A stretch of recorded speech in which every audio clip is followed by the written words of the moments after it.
I am Ninna Makrinov. I'm a psychologist, and yes, I am fat. I am the fat psychologist.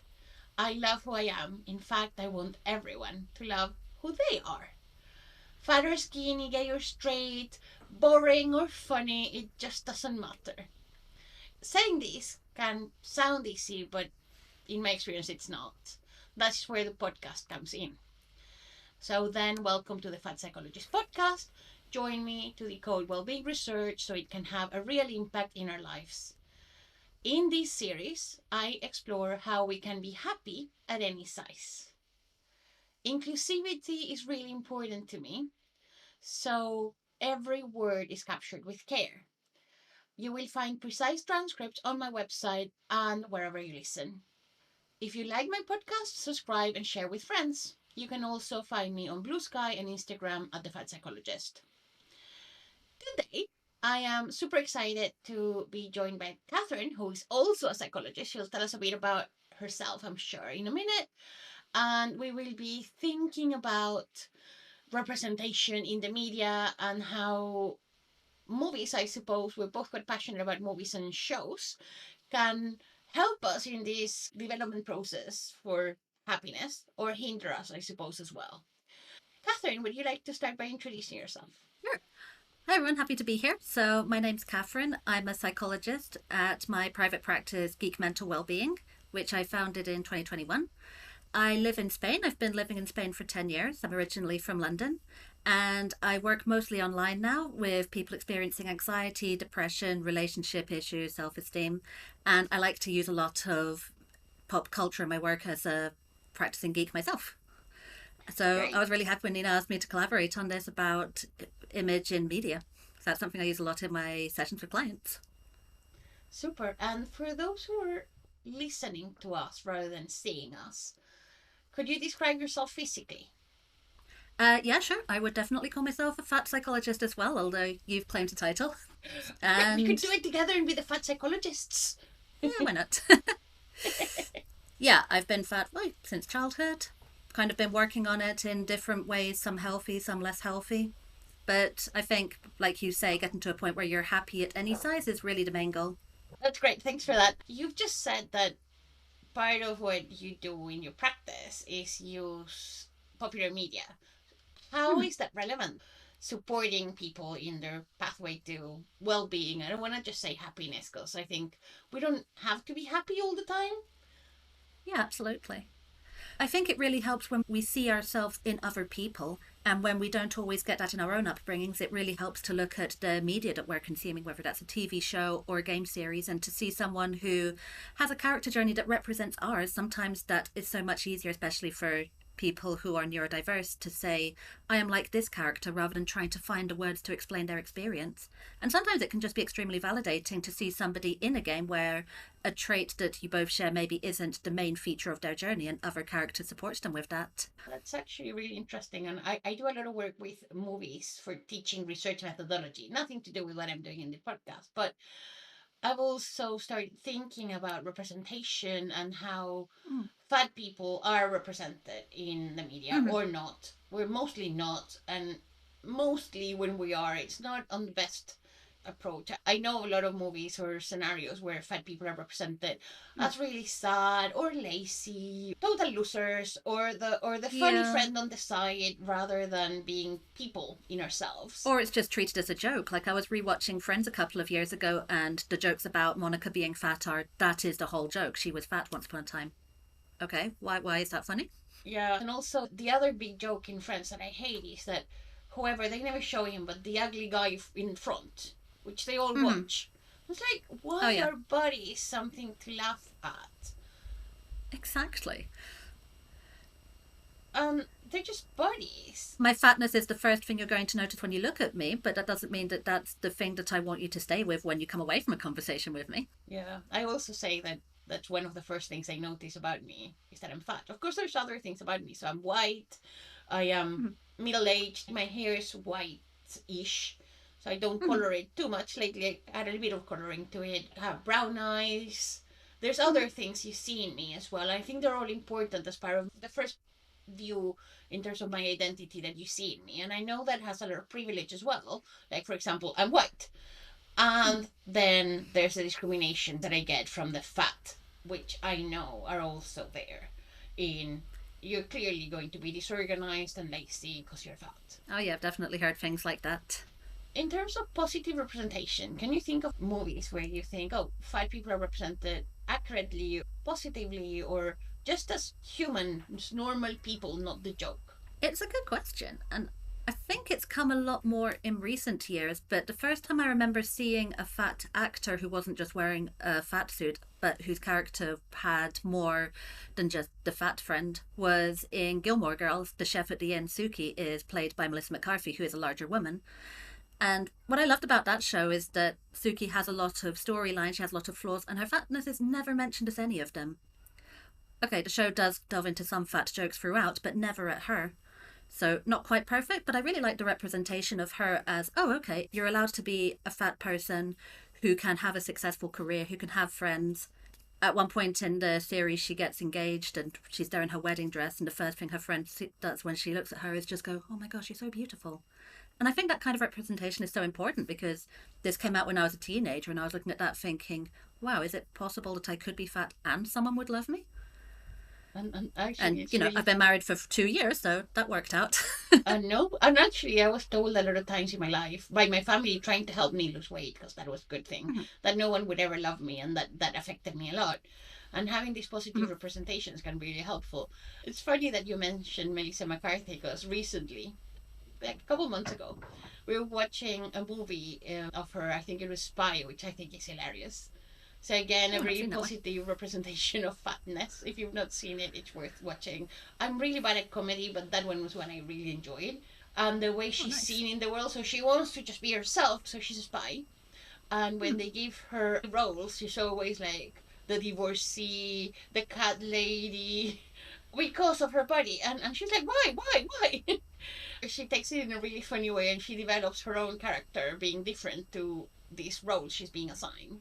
And she's an amazing spy, which is interesting. But it was also funny that my partner was sitting with me and it's the first time we watched one of her movies together. And I put her on and she's like, oh, she's so beautiful. And I'm like, okay.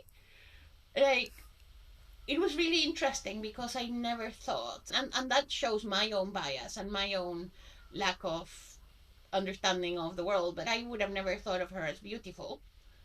And I think because I also have bias about fat people. And I also. But that's how we were raised, though. Like you say, culture and the shows we watched growing up, like you say, the messages we got from family. Absolutely. At least coming from my Peruvian family, definitely got those messages. Yeah, and it was really lovely he said that because he'd never said that about any actor that I've ever heard, ever before. And I'm like, okay, maybe he genuinely, like, I mean, I know he thinks I'm beautiful, but I always found it a bit weird. So it was really great to see that it was just not me. He also saw someone else that looks like me in a way. It was beautiful. Yeah. Well, that has reminded me of a conversation I had when I started my latest round of body fitness coaching, which honestly has been a lot more about mindset work rather than actually weight loss goals, which has been a lot healthier for me. I remember when I was starting to consider signing up for this service, I talked to my husband about it and asked his opinion. And his first thing he said to me was, well, if you do lose weight, I'm not going to find you any less attractive. I thought, I actually really loved that you said that. I think because, at least for me, when culture was always telling me that I was unlovable, having those reframings of me and my body is really important. Yeah, and that it's not at least for my husband's case, it's not I love you despite your size. It's I love you. Your size is part of what I am attracted to. Yeah. Yeah, your size is not the reason I love you. It's not something that affects how I feel towards you, but I still find you attractive right now. Yeah, that's nice. Yeah, it is. Oh, he's great. I love him a lot. We're all talking about people we love. Loving others is really important, not only in partnerships, whatever they are, in terms of sexual partnerships or loving partnerships, but also friendships. And I always tell people, I don't know if it's because I'm kind of Latin in a lot of ways. I mean, I don't look Latin, but I was born in Chile and I lived in Mexico, and we touch more than we do in the UK. And we also say I love you much more than we do in the UK. So I always tell my friends, I love you. That love is also really important for me. Yeah, so. Absolutely. Love makes the world go round. Yeah. You were telling us about this first character that you saw represented as a fat person that wasn't the joke of the movie or of the show? Some of it's not aged too well, but I guess you could say that for any show from the 90s and the 2000s. Absolutely. I mean, not only about shows, I'm really glad the internet didn't exist in the same way that it does now. Any other kind of positive representations that you can think of? Good question. In gaming, I like that in some games where you can create a character, it isn't just the stereotypical skinny, strong character, but now you can do all kinds of body types.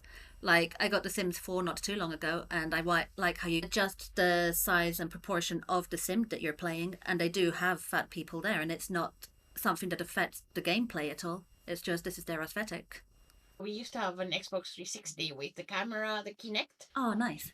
And that was lovely because then we could move and play, so it was very easy to play with. But also, I do remember even then when my children were much younger, so this must have been 15 years ago, I could set my avatar to be of different sizes too, so it was never really fat, but there were characters who were fatter.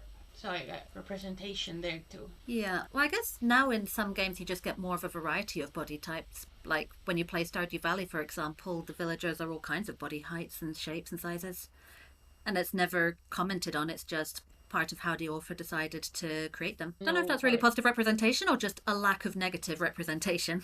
But at least that's there, because I think there's the variety, because I think still on TV or generally the movies, particularly American movies, when fat bodies are portrayed, they're portrayed through fat suits, which is not great in my perspective. No. I think it's very cringy, and it's always, or not always, but many times used as a way to either judge a character because of their body, or to laugh at the character because of their body. So I was watching Scoop recently. Oh, yeah. It's a movie, a Netflix movie. We reviewed it for another podcast. It's a Netflix movie about the interview with Prince Andrew after the Epstein scandal. A good movie. I really enjoyed it. The actor who played Prince Andrew was brilliant, and he was wearing prosthetics. Okay. Which didn't really bother me much because he was trying to portray a specific person, but then there's one scene in particular, a completely unrequired scene, when they show him in the bathroom and they show him full body as a slightly bigger, I mean, I don't think he's ever very fat, but bigger, older man. And that's used to show how decadent he is. But like, had he been strong and muscly, would that make him less decadent if he really, allegedly, was involved in pedophile? He'd be as bad. Why is that the way it was portrayed? I don't get it. Yeah, why do they focus on the body? I don't know if you have a view on the fat suit stuff, but I think it's a really complicated factor and I don't like it. Yeah, have you seen the film Shallow Hal? Oh, horror, yes. Yeah, you can definitely see the fat suit in that one. Yeah. I think for its time it wasn't that bad in terms of going for the fat blindness angle rather than fat negativity as such, but I still don't think it was done that well, at least by today's standards. I mean, I think they were trying to not be negative about it, but they didn't get it at all. There's still all the bad jokes about he could only fall in love with her because he saw her thin. I think for its time it's better than what was there before, but still, like you say, it missed the mark on that. It wasn't, I love you because I'm not seeing your fatness as a factor. It's, I love you because I'm literally not seeing your fatness. And also, is it about not seeing your fatness, or even not seeing your fatness as a factor? Like, because we see the fatness anyway, don't we? Like, we cannot stop seeing, and I think by not naming it and making it disappear, then... Exactly. Like we were talking about, it's one of the first things people see when they notice us. Exactly. If I say, oh, I'm fat, and people go, oh, don't call yourself that. And I'm like, what have I done wrong? You know I'm fat. Exactly. I like saying it is a physical trait. person. You're not putting a value judgment on it. I'm not putting a value judgment on my dark hair or my dark eyes. Or maybe more topical, I'm not putting a value on the colour of my skin. But that's like saying you're being colourblind and calling that inclusive. No, you're just completely ignoring some of the challenges that can result from that. Exactly. Because there is a perception of skin colour, neurodiversity, fatness. They're not things that we have to ignore and pretend that they don't exist. It's like, okay, these are things that are part of what makes a person a person. Yeah, I agree on that. And we can only challenge stereotypes, our own and others, if we recognize that they exist and that there are differences, I think. So it's not Mm-hmm. from I don't accept you because you're thin or you're fat, but I see you and I accept you and I love you. Yeah. Oh, actually, more positive representation in Encanto. They have all kinds of body sizes, body colors, different personalities. And one of the things I love is during the We Don't Talk About Bruno song, how one of the fat uncles is dancing with one of the skinny aunts and they're just looking at each other with so much love. I'd forgotten that movie, but that's a lovely movie actually. And I really, really, really like the sister that's strong all the time because she's big and strong, and then she's like, I don't want to be strong all the time. And that This actually comes up a lot in my therapy sessions. I'm like, okay, so you're like Louisa, right? Yes, exactly. Okay, perfect. Now I understand. yeah, Louisa's a good character. I mean, I think Oh, she's yeah. fantastic. Just that weight of carrying everything for so long, which I think affects so many Latina firstborn daughters, at least. What do you say this about Latinas? Hey, I'm a Latina firstborn daughter. And we were I can say talking that. about how Latina moms or Latina families have this specific approach to tough I, love. I love my mother. She loves me very much. We just don't agree on the best way of communicating that sometimes. If you're listening, hi, Mum. Yeah, no, my mom was lovely, and she was actually always very supportive. And the only thing was this fact that not just her, but most people in my family thought that the way to help me was to convince me to be different, which see why they were doing that. And I think particularly when we grew up, not only body, which is still really important, but any kind of difference wasn't considered a positive thing. So I also remember as I was very academic-y growing up. And I've always been a proper nerd, hence also these podcasts where I look at evidence and what does the literature say and all of that. I remember when I was in secondary school, I always got prizes in school for being like the best in my class or you know, and my mom was always proud of it, but I think she was a bit mortified that I would always get the prizes. Oh, really? Oh yeah, because my family also didn't really like the fact that I love to be the center of attention. Everyone's putting too much attention on you. And I wonder if that linked with the fact that I wasn't thin, so the attention wasn't placed on me as the way that it was expected. So had I been a thin model, that would have been okay, I suppose. But I mean, I don't know if they saw it that way, but that's the way I interpret it, if that makes sense. Huh, And interesting. one I kind of got year, the opposite of you can be the brains or you can be the beauty almost. It was never explicitly said, but that's kind of how I felt at the time. And I was quite high performing at school, so okay, I've got that going for me. yeah, I mean, I had that too, and my sister was the beauty, and I was the brains, which is wasn't helpful for either of us. No. Because she's also intelligent and she's also like she's not academic, but that doesn't make her not intelligent. And we're both beautiful in different I was ways. going to say, you're a beautiful person. And also, it doesn't matter if I'm beautiful or not, because that's the other thing that I struggle with a lot with this body positive movement. Because there's an expectation that, okay, fine, we can be fat or we can be whatever, as long as we're pretty, as long as we're dressing in a specific way. And I'm like, no, like, it doesn't matter if I'm ugly according to society, because again, is beauty in the eye of the beholder, leaving that Mm-hmm. aside. But I don't have to perform or be anything for anyone else. No, not at all. And then I worry about people who, for example, have read around stories, and I'd love to hear from people from these perspectives, but people who might have scarring in their faces, which again are portrayed in the media, or and in particularly in children's movies, it's always the bad guy, like the Lion King scar, bad. Mm-hmm. Or Well, the witches with limb difference. exactly, And I always guess one something. positive thing is that with the new film, there was at least a discussion about that afterwards. I remember reading afterwards that there was a discussion of should we be still continuing this idea of, oh, you don't have fingers, or what was it? You have claws instead of fingers, I think it was. And children who had this kind of limb difference were getting teased for it. And I just remember there was this discussion going on afterwards, and the main actor apologized for it. And I thought, okay, this is good that we're talking about this. This is Often maybe something enough. that needs changing. So I haven't seen much talk about the scarring issues or Mm-hmm. physical, other kind of physical differences. We're talking about fatness because that's what we both share, Yeah.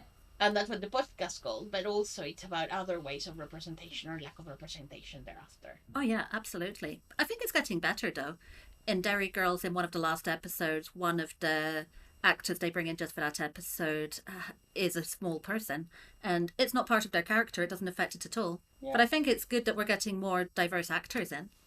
Absolutely, and doing different roles too. Yeah, with neurodiversity hasn't quite hit the mark yet, but I want to think it's getting better. Yeah, actually, the only thing I can think of like a neurodiverse representation, which again I haven't watched in many, many years, so it might be completely off. And I think that's what a lot of people have in their heads is Forrest Gump. From then on, like, where, how? An example I mainly hear is Sheldon from Big Bang Theory. Fair, yeah, true. Which also not a great look because he is quite arrogant. And it's a spectrum. There's different, and also there's different kinds of neurodiversity as well. Oh yeah, absolutely. I remember reading that Daryl Hannah, who was in a lot of films in the 80s, is autistic, and I thought, I wouldn't have been able to tell by looking at her. But I guess that's because the films didn't have that as her character trait. Maybe if they had, then it would have been a lot more pronounced. Yeah, maybe. But that's the point, like you say, spectrum. And yeah, and also because, I mean, actors are acting, aren't they? I suppose they're not being themselves. And with neurodiversity, it's not something you see straight in. You need to know someone to be able to start seeing those traits. Yeah, what is it? If you meet one person with autism, you meet one person with autism. Exactly. That again for my 2 children. So as I think I've told you, and I've mentioned in the podcast, they've given me permission to say this. So both of my sons are autistic. And they're completely different. The only thing that I can pinpoint that maybe is the same is that they didn't have relational play when they were young. But from then on, it's very different the ways that it presents from both of them. And that's totally okay. And that's the way it is. Well, actually, I'm thinking in a lot of Japanese anime, you have the strange character who's always looking, I'm putting strange in quote marks, who's always kind of in their own world and sees things in a different way. But what most of the animes do, they don't label it as autism or neurodiversity. They just go, okay, that's just how this character is. And they just carry on with the rest of the show. Like I'm thinking, like Azumanga Daioh, for example, has the character Osaka, who's very much in her own world, very lovely, and her friends just go, okay, it's just Osaka being Osaka. All right, story continues. Fundamental part of the friend group. I presume you like May then as well. Yeah, I'd consider myself a big anime fan. Yeah, really into anime, Disney, gaming. You name it, Geeky, I've probably watched it or done it.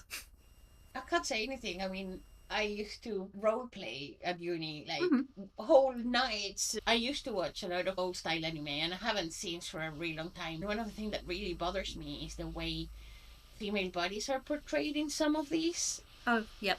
I really like fantasy, so dragons and fantasy books. That's kind of my thing. I've read The Lord of the Rings like 15 times. Awesome. It's repetitive, but yeah. Hey, I think that's awesome. If you love something, why not do it over and over? Yeah, it's like my safe place. It's so nice. I mean, it's not, but I think it's because the characters, again, when we think of representation, the characters going through all of these hard times in life, and a lot of the fantasy coming of age stories have the same path, the hero path. So they're like just a person who then goes in this path and ends up discovering that they have something to do and contribute. And sometimes they have important things themselves, but sometimes they're just another person who has to achieve something. Yeah, exactly. That's the point of the hero's journey. Usually it's just somebody who doesn't particularly want to go on an adventure but has to do so anyway. There's a really good Bluey episode that sums up the hero's journey in about 5 minutes with the child characters, actually. So how does that one work? The framing device is that the mum is talking to 6-year-old Bluey about quests. And Bluey asks, oh, what's a quest? And her mum's narrating what the hero's journey looks like, while at the same time her little 4-year-old is going with her dad to pick up some curry from a friend's house, and it turns into the curry quest, where halfway through she learns that her dad is going to go away for a few weeks and how she works through that. It was a really cute framing device, I think, because you have the mum explaining what it is, but then you also see how it's represented in this 4-year-old going on her own little quest, even though it's just going to pick up curry from a friend's house. Really great show. Love it. How do these representations or the ways in which stories can help us navigate life as well? So how can you use them to support others or support yourself in this journey? So much. I mean, first we're seeing ourselves there. We're explaining concepts that we're working through on ourselves or that we see in the world around us. I mean, I don't have kids and I love watching Bluey because I think, oh, I'm getting parenting tips from this, but also I'm identifying with some of the storylines. It covers lots of different things from a child-friendly angle, but also from a more adult lens. For example, it talks about illness. There's one about having a parent who is ill, relationships, infertility, separation anxiety, all of these that as a child probably watching wouldn't pick up on that, but as an adult I'm thinking, whoa, this is quite deep actually. But then the child, I suppose, is still picking up not on the theme, but they're picking up on the learning from it. And Oh I yeah, I think mean that's most of the series itself is just the girls playing games with their parents. I yeah. have a friend who has a 3-year-old who likes watching it just because he likes to see the bits where they're playing games in the pool. Okay, fair enough, you do you, kid. Yeah, but then what I mean is that we learn vicariously too. When I'm thinking of childhood and the ways in which we all learn, it's part of seeing others. And with Hmm. having these programs, it allows us to experience those emotions and those situations Hmm. before they happen. Yeah, exactly. And I think particularly for neurodiverse people who may not always have the social script of what to say in a social situation, it can help to see a similar situation played out and go, oh, okay, that's how that person responded, and this was the result. You clearly have a lot of knowledge in terms of neurodiversity, and it's something you're passionate about. I suppose it's Mhm. something you work with your clients. And I've seen your videos where you talk about a specific approach that you develop. Can you explain a bit about your approach and what do you do? I work with people who are facing something like anxiety or depression, but I try to do it from a person first perspective. So it's not, okay, I'm seeing just your symptoms, let's clear those. It's, okay, but who are you as a person and how can we get you to where you want to be, where you feel confident in yourself? And part of why I love working with neurodiverse people is that there's such still a stigma of you have to hide those parts of you, you have to mask these parts of you. It's not acceptable. You need to act a certain way or say certain things to fit in. And what I like to do in therapy is say, okay, here's a space where you can be as you are. You want to talk about a subject for 30 minutes? Perfect. More than happy to do that. You want to tell me about a struggle you had, but through the lens of your favourite characters? Amazing. Let's do that. You want to talk about where you want to be in life, what's important to you? Fantastic. Love that. I Let's think work that, on what the obstacles are that are stopping or rather making it difficult for you to be your full self. A lot of times the world doesn't allow that yet. yeah, when I've seen your videos, you also talk about with many approaches where the approach is okay, stop the thinking, stop Mm, overthinking, manage your thoughts. And it doesn't work for everyone. So, exactly. Like, stop overthinking. Okay, that didn't work. I'm going to stop feeling warm right now. I can't exactly turn the sun off. yeah. Or like, just don't think about that. Okay, fine. Then don't think about a cat in a red hat is what I usually tell my people. And that's what your mind takes you to directly, doesn't it? Well, I With the red imagine you're hat. thinking of this cat. I'm thinking of, I can't visualize it because I cannot visualize anything in my head. Fair enough, but you're probably still thinking about what I said, right? Yeah, absolutely. And it's still there. Mm-hmm. And learn mindfulness meditation that Mm-hmm. works for me. But it's not about not having thoughts, it's about having the thought and letting it go, just not getting stuck with it, Yeah. which is very Yeah, that's a different lot. to what I would have Mm-hmm. heard before, which is like, put your mind blank. I'm like, that's not going to happen. No, or arguing with your thoughts of is it true, is it not true? Well, because a lot of the people I've worked with who have autism, for example, and have tried more traditional approaches have heard, oh, well, maybe it's not true that people don't like you and you're just imagining or projecting that. But a lot of the time, people with autism have had experience of someone saying, no, you're being weird. So is it true that someone doesn't like them? Could perfectly be. And if somebody says, no, that's not true, then that's just invalidating. But like you say, more modern approaches, and the one I love to use is more about, okay, maybe you can think that. Is it true or untrue? Doesn't matter. What matters is this actually helping you right now in its current form? That's a really good point. And also, with some areas, it's also complicated because with this world we're living in, where people are going, oh, there's no truth.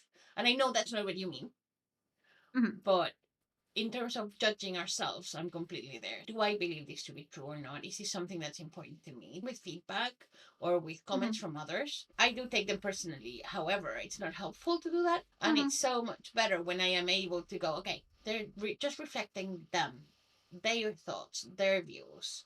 And I can then pick that comment, pick that feedback, and say, okay, what do I think from this? Does it make sense Mm-hmm. to me? Can I learn from that feedback?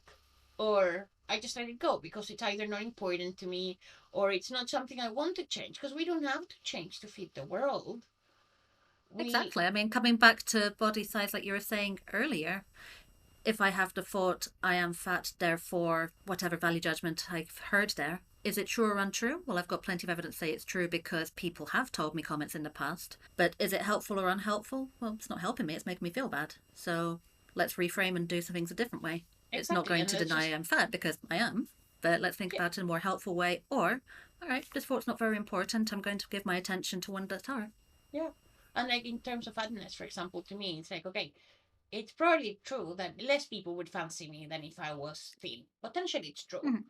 But there Yeah, still be some maybe. people who fancy me. That's enough for me. I just need one person. Yeah, That's all I want. I don't need everyone to think I'm gorgeous. That's like, who cares? yeah, exactly. My husband thinks I'm hot. No one else really needs to. Exactly, and it's enough. And it may be that for other people, one person's not enough, and they want to be on a trio or they want to have an open relationship, and that's okay as well. But Fair what enough. I making those conscious decisions of what is right for me at this stage in my life, Yeah. rather than what I think the world wants from me, if that makes sense. Yeah, absolutely. Yeah, when I started my fitness and body coaching, one of the first things that I was asked was, why do you want to do this? Okay, you want to lose weight. Tell me why exactly. And that really made me think about it of, okay, is it because people want me to, or is it because I want to, and here are the reasons why I want to? A lot of it has honestly just been mindset change rather than fad diets or anything like that. And I think that's So, helped me a lot more than anything.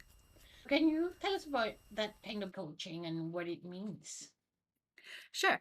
So I've had for a long time my goal to lose weight, and I've tried all kinds of healthy, unhealthy things for that, like restrictive diets, tried keto, paleo, intermittent fasting. But what's really helped for me is having a coach who holds me accountable, but not in a blaming way, because when I first started, I went to my local health centre and they said, oh, you've not lost a kilo in a week, you're not doing enough. Not really helpful. But the one I'm working with now says, okay, what went well this week? What didn't go well this week? I'm not going to tell you what's good and not good. You tell me how you're feeling. And I find that a more helpful approach in that I can say, okay, well, I didn't lose that much weight this week. And he says, okay, and are you happy with the habits you made? Are you unhappy with the habits you made? And I think that's more important than necessarily having a fixed number goal. That's what comes across in some of the tools of the health at every weights approaches, where it's about habits and health behaviors rather than weight. I'm aware that the health at every size, it's about Mm-hmm. everyone having access to healthcare, whatever our size. It's a different thing than about the behaviors, Mm-hmm. but that's there too. Now, the thing I worry about with anyone who's trying to lose weight intentionally, based on the evidence there is that I worry that every time we try to intentionally lose weight, in my experience and what I've seen in the literature, is that what happens is that we do because that's the first reaction, but then after a while, we end up putting more weight on than we lost. Or I hate the word losing weight as well, because in my experience, it's never been, oh, I lost the weight. I just put it somewhere, like I put my keys and I lose them every day. It's been a huge effort to Mm-hmm. be smaller. I've given up completely on that for a long time now. And I'm Mm-hmm. not against potentially if I ever become smaller because of life and something happens. I'm not against that happening, but I'm not searching for it Yeah, either. fair And enough. You shouldn't have to. and kind of what I worry about anyone who's trying to consciously do it is that I'm like, will it really last? And I hope that it does for those who really want it in their lives. Also, that people who don't want it in their lives, that's okay. And I Mm-hmm. worry because the evidence shows that most of us, when we've done it, we end up putting it back on and being bigger as well, Yeah. which is not great. And that's definitely what I found with diets in the past. What I like about the person I'm working with now, it's more about sustainability than anything. It's Yeah. not okay, you need to lose a kilo by the end of the month. It's okay, see how things go this month, see how you're feeling. What habits are you happy with? What habits are you unhappy with? How can we change the ones you're unhappy with so that you're in line with the goals that you have for yourself rather than the goals that other people have of you? Yeah, and I think that's super important because again we have body autonomy. So as long as it's our own decisions about our body, whatever those are, and that's Hmm. about having operations of different kinds, I would never ever ever have a bariatric surgery or have Ozempic. I don't want to judge other people who do them, so it's Yeah. completely up to them. But then also about other things like to exercise or not, or autonomy to Hmm. choose if I have sex or not, or whatever it is. I think Yeah, every it's very much your body, your person's choice for everything. exactly because it's our own bodies, isn't it? Mhm. And I think society, in many ways, and particularly when it comes to weight, we're really not autonomous. We're being told what we need to do, and we're being coerced into Mm-hmm. being something that for some of us might not be what we want to be. For some of us, it might not be what we can be. And that's the bit that I'm really against. So it's the coercion of diet culture. Yeah. If that makes I remember recently I was talking to my parents about the coach I'm with now, and my dad said, "Well, you haven't lost much weight, so clearly it's not really working very well." And I said, "Well, now I don't hate myself if I go for a second serving of food, so I would say actually it's helped a lot." That's amazing, isn't it? Because it's that relationship with food too. A lot of nutritionists nowadays that are focusing on your relationship with food, and the fact that I went through a period of life, I don't know if you've had this experience too, but where I would only eat caloric things hidden, and Yeah. having a burger in front of others was something I wouldn't do. But it didn't mean that I didn't have a burger, I didn't eat a chocolate. I still Yep. did it, but I hid that part of me. Yep. And that was really harmful. Well, now I can go out with anyone, even if they're not eating and I want to eat, and I eat it. And I Yep. enjoy the situation. While before, I was feeling judged because how can a fat person eat a burger, you know? Yeah, I've definitely been there. The other day I went out with a friend and I hadn't eaten dinner yet and she had, and I said, "Oh, do you mind if I eat something?" And she said, "No, no, go for it." And I thought, actually, I don't feel judged by you. I'm more just worried about, are you missing out on this? Yeah. And that's And that in really itself good. was a huge, oh my mindset's changed quite a lot. That's really positive. Yeah, I mean, shout out to my coach, Jordan Yacklin of Phoenix Performance Coaching. Great guy. Brilliant. The key themes we've been talking about are representation and how popular culture can help in development, and then also your own experiences as a fat psychologist. What would be your key messages to listeners? What would you like them to hear? My key message would be your body is a part of who you are, but part of that involves celebrating it for what it is. That's really good. Part of me celebrating my body is being able to show myself as I am at any point at my current size and enjoy it and do what my body can do rather than what I would expect everybody to do, because I don't think there's such a thing. Yeah, I had a session recently with somebody where we were talking about body image, and I showed her my wedding photo where I am a very large person in that photo, and she said, "Oh my gosh, you're absolutely beautiful." And I said, "Exactly. That's the point." When I look at that, I don't think, "Oh, that's a fat person, it's spilling out of her, she doesn't look very good." I'm looking at that and thinking, I got to marry the person who I love most in the world, and all my friends and family were there, and that was amazing. And I look beautiful at the same time, so win-win. I'm not married anymore. It didn't last very long. It lasted like 4 years. But still, my wedding day is one of my happiest memories. Yeah. I was so happy, and I was feeling loved, and I was feeling beautiful. And yeah, Nice. still such a beautiful memory. Oh, that's so nice. Yeah, I went for an unconventional wedding dress, but someone said to me after, "Yeah, but when do you ever do anything conventionally?"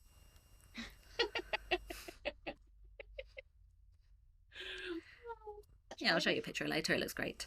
I'd love to see it, definitely. Where can people find you? So you can find me on Instagram at Geek Mental Wellbeing or on geekmentalwellbeing.com. I'm taking new clients. We'd love to work with y'all. Brilliant. So I can see that I've taken the ownership of fat and you've taken the ownership of geek. I like this.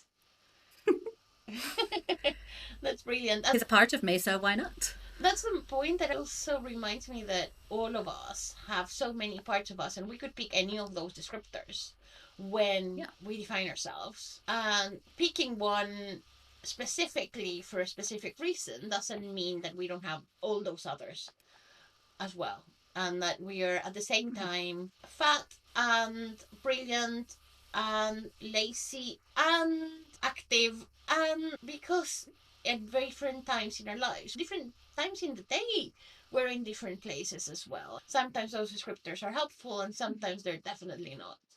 And I agree completely with you. Let's pick the ones that are helpful for us. Exactly. If fat is the first thing you notice about me, and then after talking a while you come away thinking, "Wow, that person's extremely geeky," then amazing. I'm happy with that. Well, I love Geeky. I work at a university. I think we're all geeky. It's where I belong. Nice. Thank you so much. Thanks so much, Ninna. It's been fun. I hope you enjoyed my conversation with Catherine. I loved it. If you like the Fat Psychologist podcast, please follow, like, and rate. That's really important for me to keep growing. You can find me on social media as well, on Instagram, Threads, and Blue Skies, and Facebook. and on my website, thefatpsychologist.com. I am actively looking for sponsors, and you can also buy me a coffee. Get in touch if you have questions, if there's anything that you would like me to cover, or if you would like to come to the podcast and be a guest. Bye bye. Episode produced, evidenced, and presented by Ninna Makrinov.